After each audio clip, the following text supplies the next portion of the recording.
TV. Baik.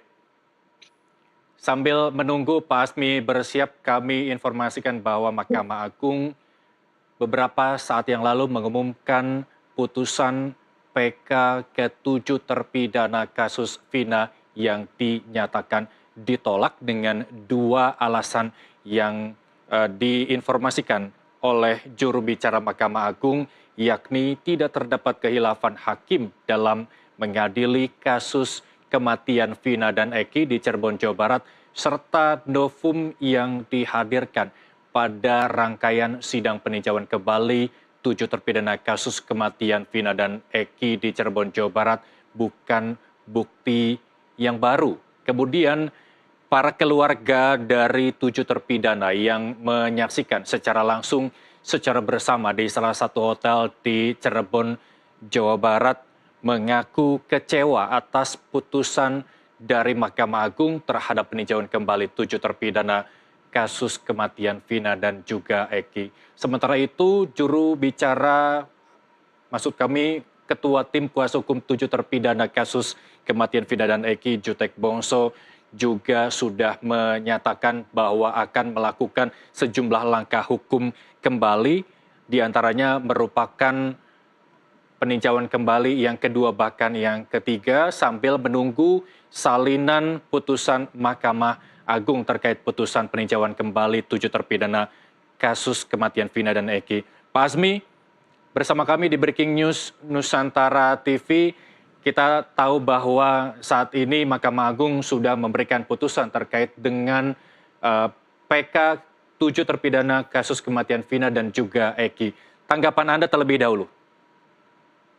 Ya, yang jelas ini adalah satu penegakan hukum yang tidak berkualitas, kita kira. Adalah orang berharap banyak Mahkamah Agung dapat tidak hanya sekedar melakukan proses yang formalitas saja, tepat uji hukum yang formalitas saja, tapi berani memberikan terobosan yang cemerlang dalam putusan ini sesuai hukum dan harapan masyarakat.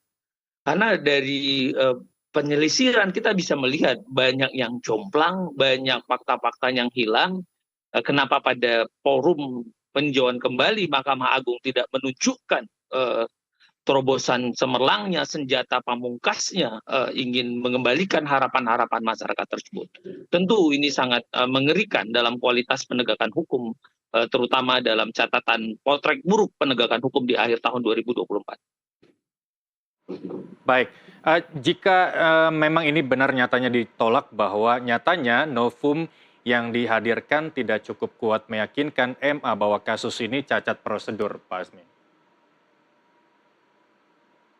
Ya, saya kira tim penasihat hukum atau tim ahli hukum daripada kasus pemohon PK ini harus mengajukan kembali PK kedua dan PK selanjutnya mungkin, karena di dalam perkara pidana tidak ada juga batasan untuk menemukan keadilan.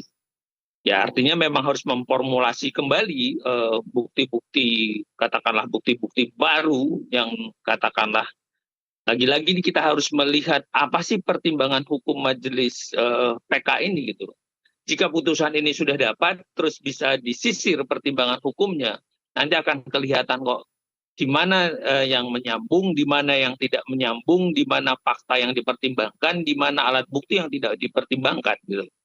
Apakah ada faktor lain, ya nanti akan tergambar setelah memang putusan resmi ataupun salinan putusan ini secara utuh dibaca dan bisa kita telah secara bersama.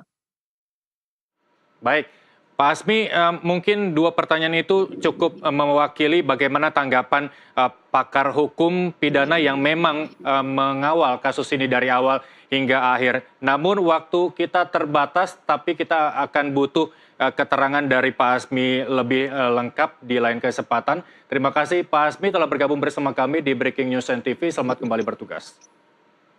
Dan pemirsa, demikian Breaking News Nusantara TV. Saya Muhammad Irsal harus saya akhiri.